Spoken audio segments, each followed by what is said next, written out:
Dios, tenéis por vuestro fruto la santificación y como fin la vida eterna, porque la paga del pecado es muerte, mas la dádiva de Dios es vida eterna en Cristo Jesús, Señor nuestro.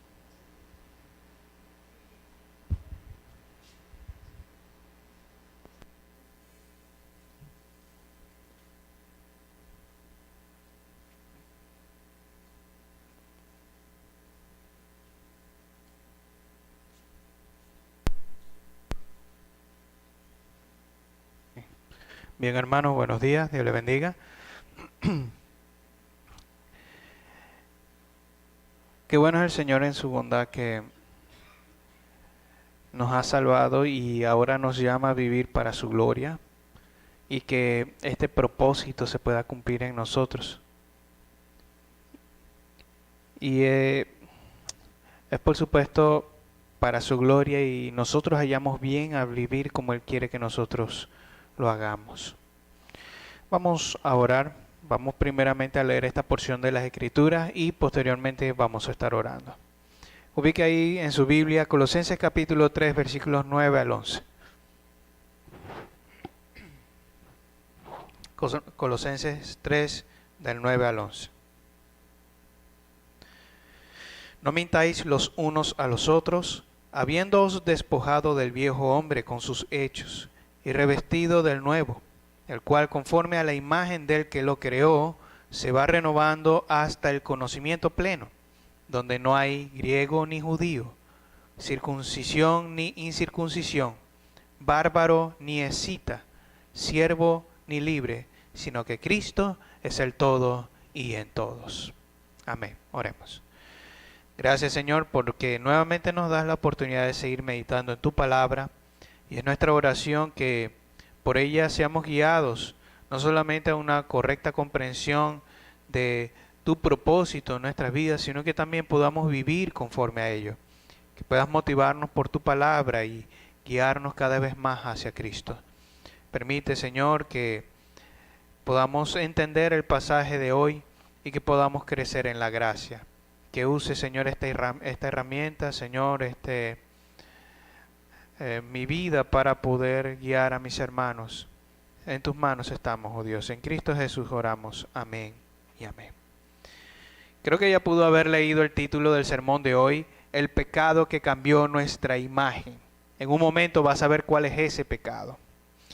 No soy muy lector de los libros que se relacionan o que no se relacionan con la teología, pero debo admitir en mis hermanos que hubo un libro que en una oportunidad tuve el privilegio de comprar cuando estaba barato, y uno que por cierto captó mi atención mientras estudiaba mi carrera en ingeniería. El libro pertenece a Andy Andrews y su nombre, por cierto, muy alarmante, es este: ¿Cómo matar a 11 millones de personas? ¿Por qué la verdad importa más de lo que crees? Por supuesto, me llamó mucho la atención su título y en parte me vi movido a comprarlo, y su contenido, a medida que lo iba desarrollando, fue todavía más interesante. Este es un libro que se contextualiza en el horripilante evento del Holocausto. Creo que ya la mayoría debe saber de qué se trata este evento. Bajo el pretexto de ser una raza pura, el régimen nazi dio muerte a muchas personas de distintas razas y condiciones sociales. Y el método utilizado para lograr esta barbaridad, ¿sabe cuál fue? La mentira. La mentira. Quisiera leer para ustedes un extracto de este libro. Judíos, finalmente puedo comunicarles que los rusos están avanzando por el frente oriental. Me disculpo por el modo precipitado en que se les ha puesto bajo nuestra protección. Por desgracia, había poco tiempo para explicaciones. No tienen nada de lo que preocuparse. Solamente queremos lo mejor para ustedes. Dentro de poco se irán de aquí y serán enviados a lugares mucho mejores. Trabajarán allí, sus mujeres estarán en sus casas y sus hijos irán a la escuela. Tendrán vidas maravillosas. Estaremos todos terriblemente hacinados en los trenes, pero el viaje es corto. hombres, por favor, reúnan a sus familias y suban a los vagones de forma ordenada. Con rapidez, ahora, amigos míos, debemos darnos prisa. ¿Sabe qué es esto que acabo de leer? Eran las palabras utilizadas por los alemanes, por los nazis, para hacer que esta masa de judíos se moviera de una forma tan dócil hacia su propia muerte, que eran los campos de concentración, introducidos en las cámaras de gas para finalmente ser asesinados. Una mentira fue lo que utilizaron. Hitler dijo lo siguiente: haz que la mentira sea grande, simplifícala, continúa afirmándola y finalmente la creerán. Es evidente, hermanos, el mal que puede traer la mentira, no solamente a nuestra propia vida, sino a toda una nación, a toda una comunidad. Así que alguno puede estarse preguntando el porqué del nombre de este sermón. Y aquí está la relación. La mentira fue el pecado por el que nuestra imagen cambió, la imagen que recibimos de parte de Dios en la creación. La mentira de Satanás sirvió para que Eva tomara del fruto prohibido y diera a su marido Adán. Y tras haber pecado, lo que sucedió es que esa imagen y semejanza de Dios en nosotros fue corrompida, fue pervertida totalmente. Es por la mentira que muchas relaciones se quebrantan, especialmente en nuestra relación con Dios. Y por ella muchas sociedades sufren en la miseria, solo por la mentira. Sin embargo, hermanos, la buena noticia es que Cristo vino para cambiar la realidad de nuestra condición, de tal manera que al creer en Él, nuestra imagen de Él en nosotros se va renovando progresivamente, como lo acabamos de leer. Y por cierto, en lo práctico es a lo que se refiere Pablo. De un momento estaremos estudiando. ¿Y cómo o hasta cuándo será este progreso? Bueno, será hasta el día de la venida de nuestro Señor. Porque cuando Él se manifieste, seremos semejantes a Él, porque le veremos tal como Él es. Deseo en el Señor que por la meditación de hoy podamos todos nosotros progresar en esta renovación, en esta obra de Dios, abandonando el pecado por el que se distorsionó nuestra imagen y avanzando hasta ser como nuestro Señor Jesucristo. Ese es mi deseo y mi oración, mis hermanos, que podamos llegar a ser como Cristo. Quiero que hablemos de este primer y único encabezado acerca de este pasaje. Se llama la mentira. Ya hablamos un poco de cuál fue la primera mentira que se llegó a registrar en la historia de la humanidad. Pero me gustaría que podamos ver brevemente otros ejemplos bíblicos acerca de la mentira y sus consecuencias. Por ejemplo, ubicados ahí en el libro de Génesis, podemos citar la mentira de Abraham. ¿Recuerda? Abraham baja o desciende hacia Egipto y dice de su esposa una media verdad que finalmente se convierte en una mentira. Finalmente, por ello termina siendo deportado vergonzosamente de Egipto. Después encontramos a Esaú, que quiso matar a su hermano porque lo engañó, haciéndose pasar entonces por él mismo y le robó la bendición. Por otra parte, conocemos de Jacob, quien sufrió también muchos años solamente porque sus hijos vendieron a su hermano José y le hicieron creer que estaba muerto. Pero en realidad lo que habían hecho era que lo habían vendido como esclavo a los ismaelitas y después fue a servir a Potifar. Después José, por una mentira vil, lo que también llamaríamos una difamación, fue metido en la cárcel por varios años. Y si avanzamos un poco más, unas cuantas generaciones, podemos ver también otro caso de mentira, uno en el que estuvo involucrado un hombre conforme al corazón de Dios, es decir, el rey David, quien en un tiempo de ociosidad se asomó en el balcón y divisó a una mujer llamada Betsabé de la cual más adelante se enteraría que era mujer de Urías Eteo. Y por una mentira, Urías murió en las primeras filas de la guerra. Si avanzamos un poco más, podemos ver otro caso.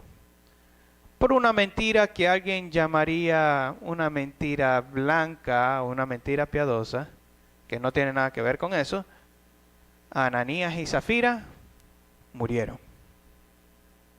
¿Y sabe qué más, hermanos? Por la mentira y la difamación de los falsos testigos, nuestro Señor Jesucristo fue puesto en un juicio totalmente injusto. Con razón, el Señor deja un lugar para la mentira entre los 10 mandamientos. Ahí en Éxodo capítulo 20, cuando dice a los israelitas, no hablarás contra tu prójimo falso testimonio. Por la mentira, hermanos, podemos hacer mucho daño a las personas y aún obrar en nuestro propio perjuicio, como bien lo ilustra Salomón en uno de los proverbios que, por cierto, tuvimos ya la oportunidad de estudiar. El testigo falso no quedará sin castigo, y el que habla mentiras perecerá.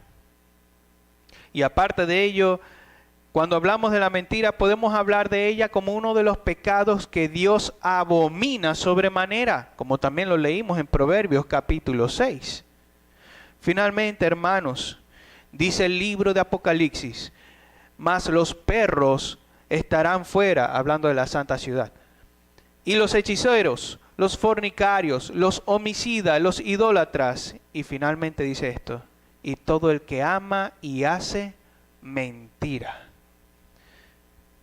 Al respecto de este último versículo tengo que decir, hermanos, que fue el que el Señor utilizó para moldear mi corazón y guiarme a abandonar y a aborrecer este pecado. En otro tiempo era mentiroso en extremo, hasta que llegué a este punto de la lectura bíblica en el que el Señor me dijo ver que los mentirosos no entrarán en el reino de los cielos. Así que, hermanos, no estamos hablando de un pecadillo. No estamos hablando de un pecado que no le hace daño a nadie. Estamos hablando de un pecado que Dios aborrece y que, por cierto, también es digno del infierno. ¿Y por qué, mis hermanos? ¿Por qué este pecado es tan repudiado por Dios? Bueno, por su naturaleza, por la naturaleza misma de este pecado. Dios es todo lo contrario a la mentira. Y de hecho, cuando se nos habla de la verdad, Cristo mismo dice, yo soy la verdad. Él mismo personifica la verdad. Él es la verdad. Así pues, con razón se opone a toda forma de mentira y lo detesta y lo aborrece con todo su ser. Pero hermanos, para que pueda quedar claro, la mentira no es otra cosa que cambiar la verdad. Así que la idea de las mentiras blancas o las mentiras piadosas realmente no existe, no es bíblico. Quizás existe entre las personas que no creen en Cristo, en la sociedad, etcétera, pero en la Biblia no hay tal cosa como una mentira piadosa, no hay tal cosa como una mentira blanca, porque no se conforma al carácter de Dios. Me gustó mucho este dicho que encontré en mi lectura a medida que me iba preparando, y lo quiero compartir con ustedes. Ustedes deben saber que yo soy amante de los dichos. Aquí les va. Los que dicen mentiras blancas pronto sufrirán de daltonismo. ¿Saben por qué? Porque se habituarán tanto a decir mentiras que ya no van a poder distinguir entre las mentiras blancas y las que no son blancas. El daltónico no puede distinguir los colores. Así va a ser la persona que constantemente está mintiendo. Por cierto, es anónima esa frase, así que puede usarla con libertad. Bien, no sería descabellado que entre los pecados que deban morir y que deban ser despojados de nosotros esté la mentira. Así que por esa razón Pablo, instruyendo a la iglesia en Colosas de cómo debe vivir en Cristo, les dice lo siguiente, versículo 9, pueden ir a sus Biblias, por favor. No mintáis los unos a los otros, habiéndoos despojado del viejo hombre con sus hechos. Esta, mis hermanos, sería la tercera de una serie de instrucciones que tienen por objetivo guiar al creyente para dejar las prácticas del viejo hombre y conformarse a la imagen del nuevo hombre. ¿Sabe quién es ese nuevo hombre? El Señor Jesucristo. Así que la instrucción comienza de forma directa con el pecado. Y por cierto, lo puede ver que hay una diferencia en la estructura con la que se presenta. Cuando vemos las dos primeras instrucciones, en primer lugar me dice, haced morir estos pecados en vosotros, haced morir lo terrenal en vosotros. En ellos se mencionaba la fornicación, se mencionaban las impurezas, entre otros. También se mencionaba la codicia o la avaricia, que es idolatría. Así que miren allí cómo se habla de forma estructurada. La segunda instrucción es parecida porque le dice, ahora dejad también estos otros pecados, donde se habla de la ira, el enojo y el resto del que estuvimos hablando. Pero cuando llegamos a la tercera instrucción, ya no tiene esta misma estructura, sino que más bien ahora se nos da de una manera distinta, es decir, de una manera personalizada. ¿Lo está notando? Este es el único pecado del que Pablo dice, miren, no se mientan. Él podría haber dicho en las otras instrucciones, no se airen contra su hermano, o no se enojen contra su hermano, o no forniquen contra su hermano, o no hagan cualquier tipo de pecado que se menciona ahí. Pero el único del que se menciona de manera personalizada es este. Y por cierto, eso lo hace mucho más sencillo de comprender. Dicho de otra manera, lo que Pablo está instruyendo es que los creyentes no se digan mentiras unos a otros. Y ya. Bueno, hermanos, pueden cerrar sus Biblias. No, manténganlas ahí abiertas. Es sencillo. Alguien preguntaría por qué razón Pablo estaría instruyendo acerca de esto en las iglesias. No por casualidad, mis hermanos, porque tenemos que decir que este es un pecado que lamentablemente todavía habita en nosotros. Hermanos, ninguna circunstancia hace justificable el uso de la mentira, y mucho menos cuando se trata de el grupo de personas a las cuales el Señor ha salvado. En el paralelo de esta instrucción, fíjese cómo Pablo implica que un pecado puede afectar a todo un cuerpo. Y es en Efesios 4:25 cuando dice, por lo cual desechando la mentira, hablad verdad cada uno con su prójimo, porque somos miembros los unos de los otros. Y me gustaría ilustrar lo perjudicial que es mentir a nuestros hermanos en la fe. Cuando mentimos a nuestros hermanos es como si estuviéramos atacando a nuestro propio cuerpo físico. Nadie que se ame a sí mismo se lastimaría, a menos que sea un masoquista, ¿no? Pero algo como eso no debería mencionarse entre nosotros. Pero evidentemente alguien que se ama a sí mismo, alguien que se quiere cuidar, no va a atentar contra su propio cuerpo causándose a sí mismo dolor por el simple placer, porque para nada es placentero causarse dolor. Así pues, decir mentiras a nuestros hermanos es dañar o causar daño al propio cuerpo de Cristo. Así de sencillo puede ser visto. Pero yo les pido que aunque este principio sea sencillo de entender, no sea considerado como menos importante entre nosotros. Hermanos, la mentira es como un cáncer que mata las buenas relaciones que deben tener los creyentes. Es por eso que tenemos que aprender a cómo relacionarnos. Hermanos, ¿sabes lo difícil que es recoger las mentiras de regreso? Leí una ilustración al respecto. Una vez una mujer cometió este pecado de la mentira y fue y lo compartió con una persona. Esta persona dice, bueno, ve y agarra este manojo de semillas y empieza a regarlas. Cuando lo hizo, regresó y le dijo, bueno, ya terminé y ahora ¿qué más tengo que hacer? Ahora intenta recogerlas. Ella, por supuesto, dijo, eso es imposible. Así de imposible es que trates de recoger las mentiras de vuelta. No puedes. Ellas afectan tu relación con los demás. De tal manera que es difícil que tras decir mentira y mentira, las personas o los hermanos puedan tomarte en serio y puedan tener una buena relación contigo. No inspiras confianza si lo que sale de tu labio es pura mentira.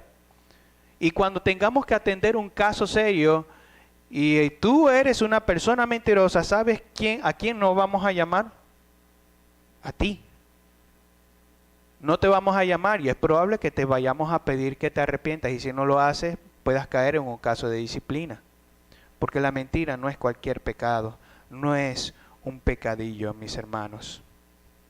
Y fíjense que Pablo añade y sigue la misma oración. Añade algo más justo después de la instrucción. Él procede a dar los fundamentos o las razones para entregar esta instrucción a los colosenses. Por eso es que sigue diciendo el mismo versículo 9. Habiéndoos despojado del viejo hombre con sus hechos. Me gusta mejor cómo lo expresa la LBLA, es decir, la Biblia de las Américas. Lo leo para ustedes. Le dice, no mintáis los unos a los otros, puesto que habéis desechado al viejo hombre con sus malos hábitos. Es una justificación. No se mientan los unos a los otros, porque ya ustedes dieron muerte, ya se desvistieron de su viejo hombre.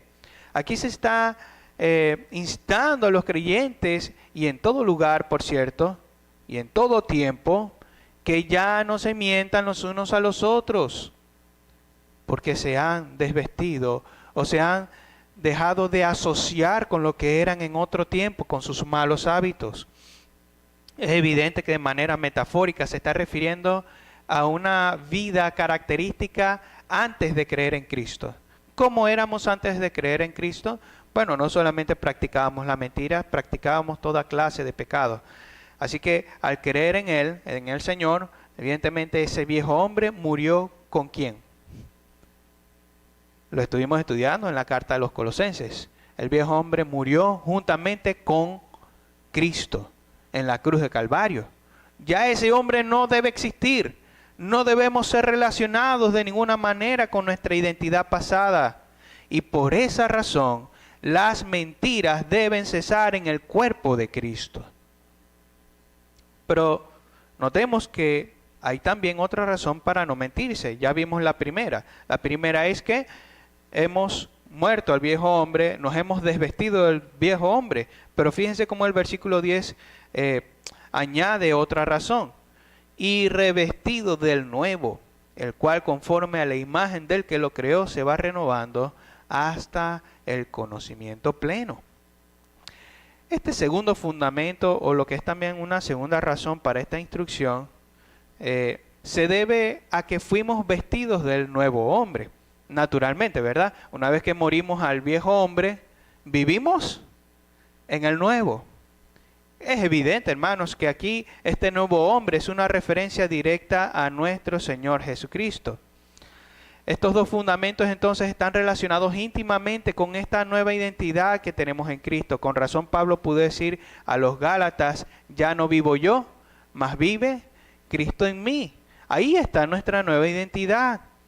De manera que desde que creímos en el Señor Jesús, fuimos regenerados y nuestra vieja naturaleza fue transformada. Y por esa razón, con una nueva naturaleza, ahora podemos desear y procurar las virtudes de Cristo. ¿Y sabe cuál es una de esas virtudes de nuestro Señor? La verdad, la honestidad, la veracidad. Todo lo que tenga que ver con la naturaleza divina de la verdad. Cristo dijo, yo soy la verdad. Hacia allá entonces estamos siendo conducidos cuando se nos dicen, no se mientan los unos a los otros, porque ustedes ahora han sido transformados y vestidos del nuevo hombre. Y fíjense que acerca de nuestro Señor Jesucristo se dice de Él, y por cierto, el único del que se dice de él lo siguiente, que no se halló engaño en su boca. Él nunca dijo mentiras. Así que consecuentemente, cuando el apóstol Pablo nos dice, porque ustedes han sido vestidos del nuevo hombre, tiene en mente la idea de que puesto que Cristo nunca dijo una mentira, por tanto tampoco nosotros lo hagamos. No es casualidad que en este lugar se nos esté apuntando hacia Cristo Jesús y se nos encargue hablar solamente la verdad. Lo que seguidamente argumenta Pablo es que estos fundamentos se conforman al propósito de Dios en nosotros. Y aquí estamos hablando acerca de temas relacionados con el decreto de Dios, del que estuvimos, por cierto, hablando, o tenemos rato hablando desde hace semanas. Hemos dicho que Dios tiene un propósito, y ese propósito, evidentemente, es su gloria. Al procurar su gloria, el Señor ha querido que hombres y mujeres pecadores como nosotros seamos conformados a imagen de nuestro Señor. Eso, por cierto, queda muy claro en la carta a los Romanos capítulo 8. Creo que era el versículo 30. Pero no me quiero ir tan lejos. El punto al que quiero llegar es este, mis hermanos. Que Pablo fundamenta esta conformación a la imagen de Cristo en el propósito divino. Y noten que las palabras que se utilizan para aludir a esto son dos elementos que nos pueden ayudar a ver la importancia de ello. En primer lugar, la imagen, y en segundo lugar, la renovación. Dos palabras muy importantes de las que vamos a estar hablando en un momento. Pero fíjense en esto, mis hermanos. Ser renovados cada día a imagen de Cristo es el propósito divino. En primer lugar, hablemos de la imagen. ¿Sabe cuál es la imagen a la que se está haciendo referencia? Vuelva a leer el versículo y medite brevemente. Ya, se le acabó el tiempo. Esa imagen a la que Pablo está aludiendo es a la que se hace referencia en Génesis capítulo 1, versículo 26. ¿Lo recuerdan? Y dijo Dios, hagamos al hombre a nuestra imagen, conforme a nuestra semejanza. Todos los seres humanos fuimos creados a imagen y semejanza de Dios. No me voy a detener en hablar qué es lo que eso significa, quizás lo hagamos en otra oportunidad. Pero es claro que Pablo está haciendo referencia a esta imagen que recibimos de Dios desde el huerto. Pero algo a considerar es que esa imagen de Dios se perdió en nosotros. ¿Por cuál pecado? Por la mentira. Esa imagen de Dios fue distorsionada por causa del pecado. Pero fíjense que el propósito eterno de Dios es restaurar esa imagen. Qué interesante se nos está mostrando esto aquí, ¿verdad? Que el propósito de Dios es que finalmente regresemos a el origen, que seamos regenerados y que esta imagen de Dios sea la que esté en nuestras vidas. Alguien llegó a decir que el nuevo yo es nuestra naturaleza redimida, que en términos prácticos está siendo creada para ser a la semejanza de Dios, quien es verdaderamente justo y santo. Es decir, Cristo Jesús. Esa es la imagen que Dios quiere formar en nosotros. Pero noten, y bueno, antes de ir al segundo elemento, lo maravilloso que es saber que Dios está comprometido con restaurar la imagen que se perdió en nosotros. Se trata de la imagen de Cristo, el segundo Adán. Todos los que hemos creído estamos encaminados a ser como nuestro Señor Jesús, tal como lo citamos cuando leímos 1 Juan 3:2, que ya esta sería la tercera vez que se hace mención de ello desde que comenzó el servicio. Que cuando Cristo se manifieste, seremos como Él porque le veremos tal cual es. Así que, mis hermanos, con razón debemos dejar de mentirnos unos a otros y decirnos solo la verdad. Así que en segundo lugar se nos habla acerca de ser renovados. Aquí hay elementos de consideración teológicas y prácticas, así que vamos a detenernos un momento aquí para saborear esta carne jugosa que se nos está mostrando por parte del apóstol Pablo. La implicación teológica es que esta renovación es aplicada por Dios y se manifiesta a medida que tenemos un mejor conocimiento de Él. ¿Se acuerda lo que dice Pablo en otra parte? Que seamos transformados por medio de la renovación de nuestro entendimiento. Tiene mucha relación con ello y parte también se relaciona con lo que ya viene diciendo desde el capítulo 8. Solo Dios puede renovarnos, así que no es algo que podamos hacer por nosotros mismos.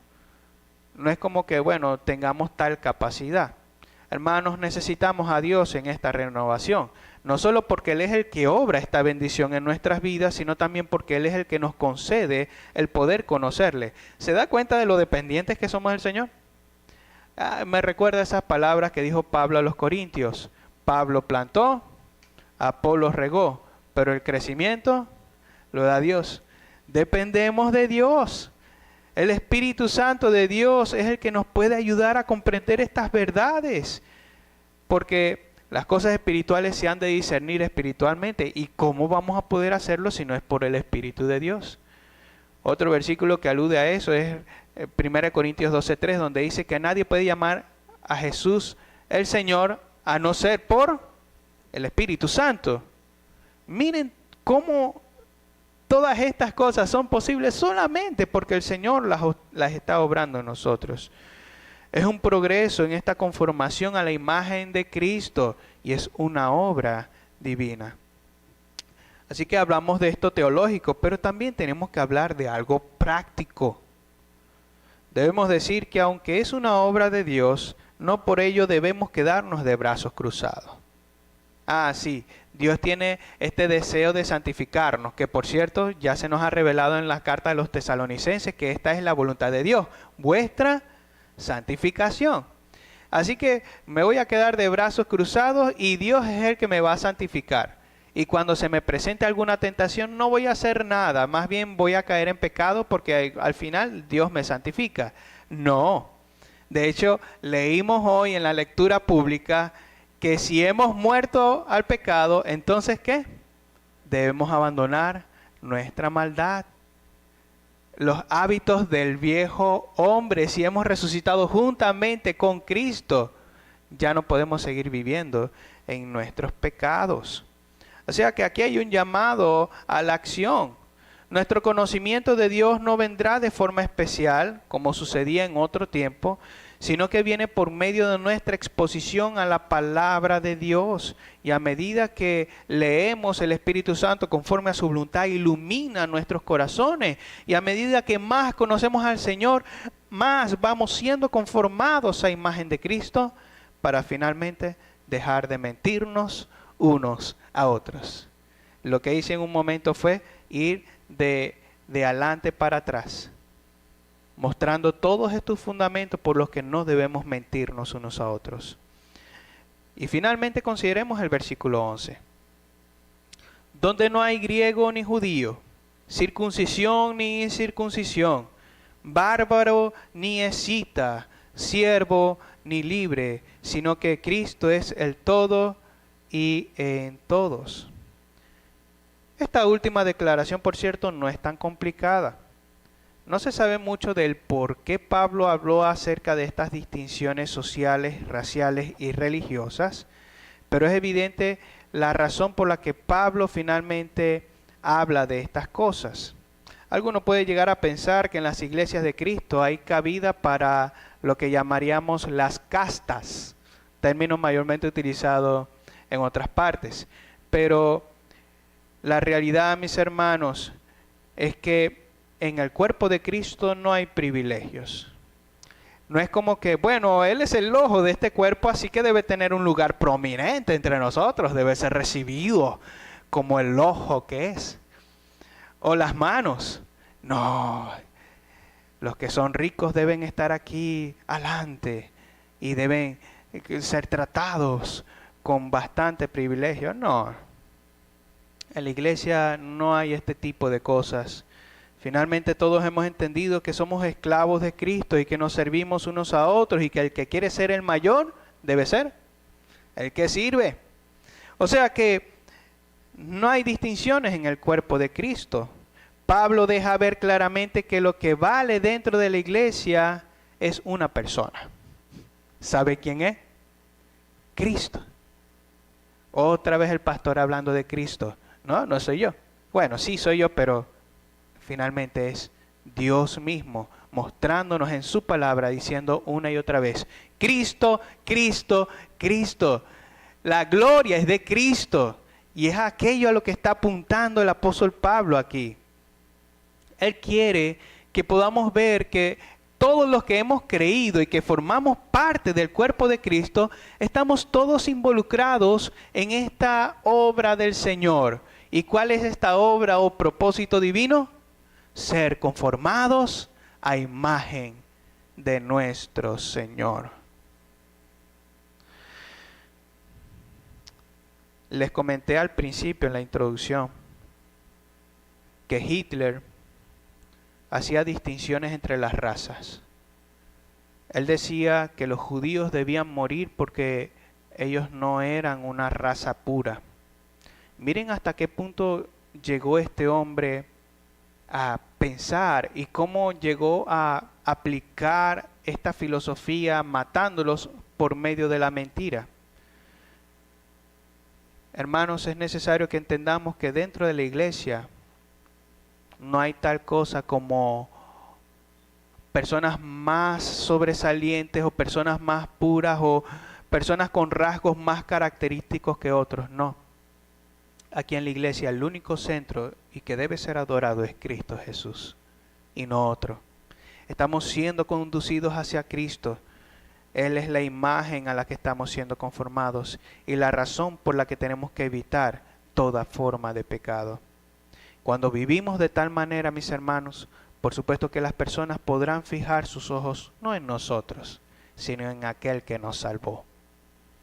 Como dice Mateo, para que al ver vuestras buenas obras, glorifiquen al Padre que está en los cielos. Así que, mis hermanos, no piense que la mentira es un pecado menor o algo de lo que no hay mucha importancia en hablarlo en la iglesia. Cuando Pablo escribió las cartas, estas eran llevadas hacia las iglesias y ¿saben cómo eran leídas? Públicamente, así como estamos nosotros en este momento estudiando la palabra de Dios.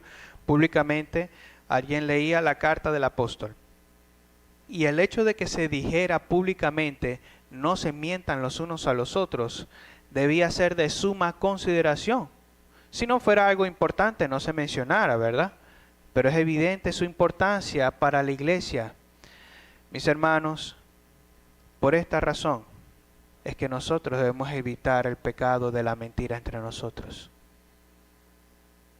No podemos, mis hermanos, caer en esta forma de pecado porque lo que hace a la larga es romper nuestras relaciones. ¿Quieres salir rápido de una iglesia y que tu relación con los hermanos se rompa fácilmente? Empieza a decir mentiras. Que cuando alguien te vaya a visitar, no vengas tú a decirle, bueno, es que no puedo recibirte y lo que está haciendo es cualquier otra cosa, qué sé yo, viendo novelas. O bueno, es que estoy haciendo otra cosa, o estoy ocupado, o no, o sea, seamos honestos los unos con los otros. De esta manera debemos vivir, mis hermanos. No acudamos a la mentira, ya no se justifica en ningún momento. Y te diré esto último, querido hermano y querida hermana. Podemos mentirnos unos a otros, pero ¿sabes qué es lo que va a hacer el Señor? Sacará todo a la luz. Como por cierto sucedió con Ananías y Zafira. No quiero utilizar este caso para causar temor en medio de la iglesia, pero la iglesia debe tener temor del Señor. Porque si el Señor castigó a esta pareja por decir una mentira relacionada con el dinero, ¿no cree usted que Dios puede castigar hoy a alguien que mienta por cualquier otra cosa? Hermanos, el castigo es evidente para todos los que quieran mentir. El sufrimiento es evidente cuando se miente. Así que delastrémonos de este pecado y vivamos para la gloria de Dios. No quiero terminar sin antes hacer este llamado. Querido oyente, en otro tiempo yo fui una persona mentirosa. Y las consecuencias de la mentira no son de poca importancia. El temor que sobrecogió mi corazón al leer la palabra fue tan grande que me llevó a arrodillarme delante del Señor. Mira tu pecado, mira tu maldad, mira hasta dónde te puede llevar. Considera las palabras de Salomón. El que habla palabras mentirosas perecerá. Guarda tu alma. Ven a Cristo, quien es la verdad y la vida. Él te salvará, te redimirá y te hará cada vez más a su imagen. Ven a Cristo. Él perdona nuestros pecados. Cree que Él murió y resucitó y tendrás vida eterna. Y fuerzas para abandonar el pecado de la mentira. Qué bueno, mis hermanos, es saber que Dios es poderoso para obrar estas cosas en nuestras vidas. Confiemos en Él y descansemos en Él. Oremos. Gracias, Señor amado, por darnos nuevamente la oportunidad de meditar en tu palabra y por ella, Señor, ser edificados, ser motivados cada día más a procurar el ser conformados a imagen de Cristo. Hoy hemos entendido, Señor, que la mentira no trae nada bueno, que ella nunca se puede justificar, Señor, y que lo que hace es ser como un cáncer en el cuerpo de Cristo. Oh Dios, ayúdanos a abandonar este pecado. Ayúdanos, Señor, a vivir siempre hablando verdad unos con otros, procurando de esta manera, Señor, reflejar tu gloria. Ayúdanos a considerar el hecho de que en ti nos hemos desvestido del viejo hombre y nos hemos vestido del nuevo que es Cristo. Y que por tanto, Señor, debemos dejar nuestra vida pasada y vivir conforme a Cristo. Y si hay alguien, Señor, que por tu palabra hoy ha sido guiado hacia ti, te rogamos, Señor, que le hagas ver la gloria de Cristo. Que Cristo es el centro de todo y por quien tenemos vida. Así pues, Señor, ayúdanos a crecer y a vivir para tu gloria. Y salva a los perdidos.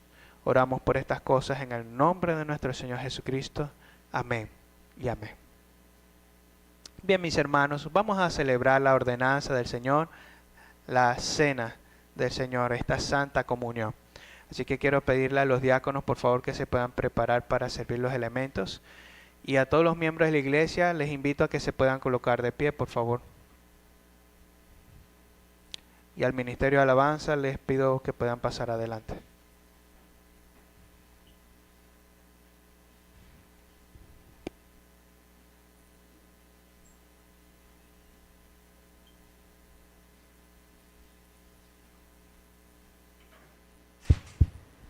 Y quiero invitar también a los que no son miembros de nuestra congregación, pero que han creído en Cristo Jesús y que han sido bautizados por inmersión en el nombre del Padre y del Hijo y del Espíritu Santo y que están en plena comunión con Dios, que puedan colocarse de pie y participen con nosotros de esta ordenanza.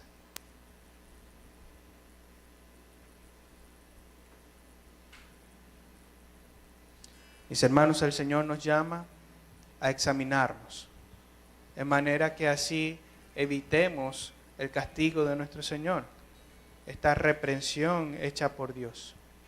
La palabra nos enseña que a quienes participan indignamente pueden ser objetivos de este castigo por medio de enfermedades o de la misma muerte. Por eso se nos llama, hermanos, a que practiquemos esta ordenanza de manera digna, y para ello es que oramos y nos presentamos delante del Señor. Si tu relación con Dios está quebrantada, ven a Cristo.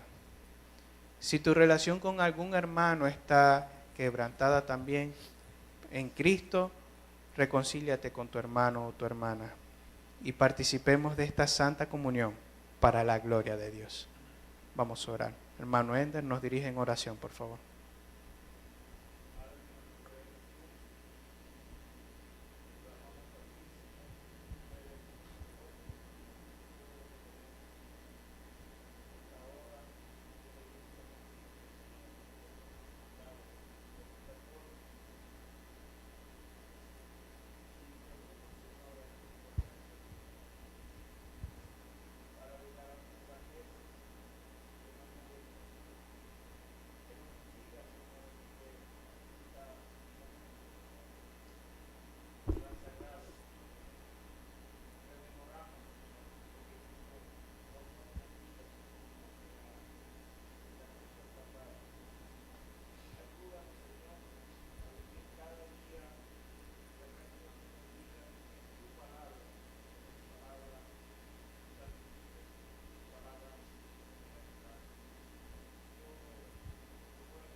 Amén.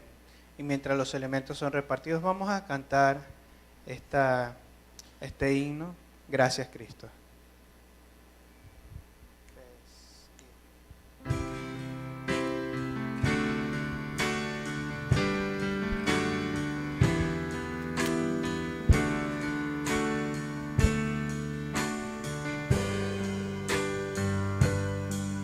El misterio de la cruz no puedo comprender, la angustia que Él llegó a sufrir. El perfecto Dios, su Hijo, entregó. La copa amarga Él bebió por mí. Tu sangre mi maldad lavó, gracias Cristo, fue satisfecha la ira de Dios. Gracias Cristo, tu enemigo fui, y hoy me siento a tu mesa. Gracias Cristo.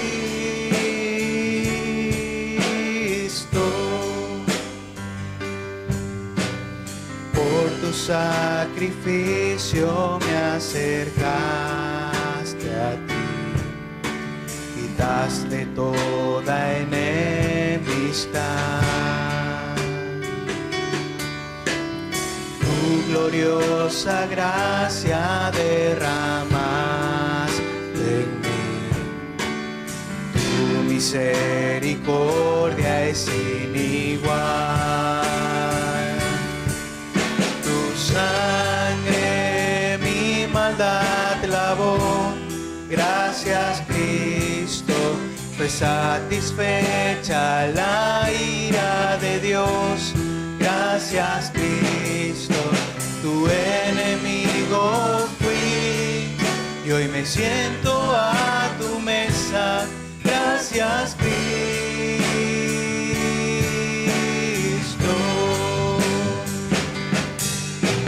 Sangre mi maldad lavó, gracias Cristo, fue satisfecha la ira de Dios.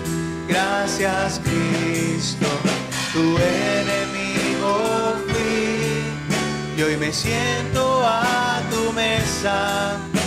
Tu enemigo fui, y hoy me siento a tu mesa. Gracias Cristo.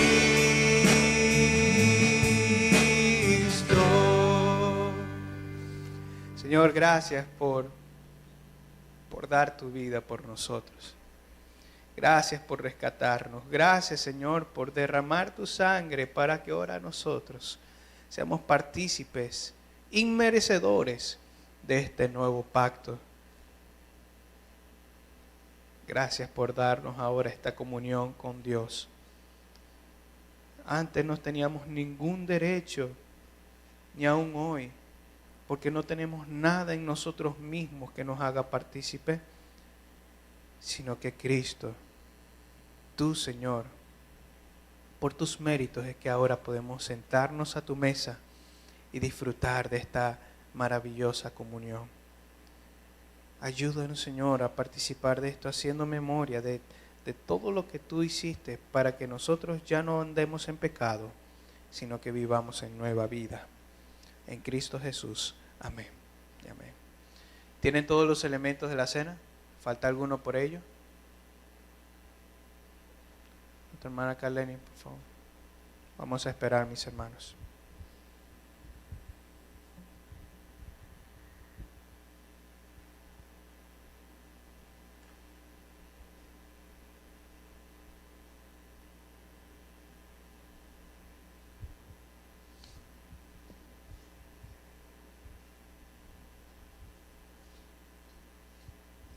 Bien, ¿falta algún otro por los elementos de la cena? El apóstol Pablo escribió lo siguiente: porque yo recibí del Señor lo que también os he enseñado, que el Señor Jesús, la noche que fue entregado, tomó pan, y habiendo dado gracias, lo partió y dijo: tomad, comed, esto es mi cuerpo que por vosotros es partido, haced esto en memoria de mí. Y en memoria de nuestro Señor comamos todos del pan.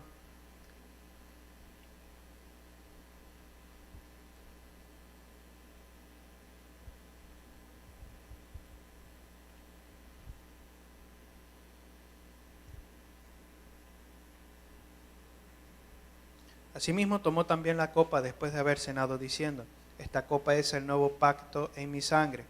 Haced esto todas las veces que la bebiereis en memoria de mí. Y en memoria de nuestro Señor tomemos de la copa.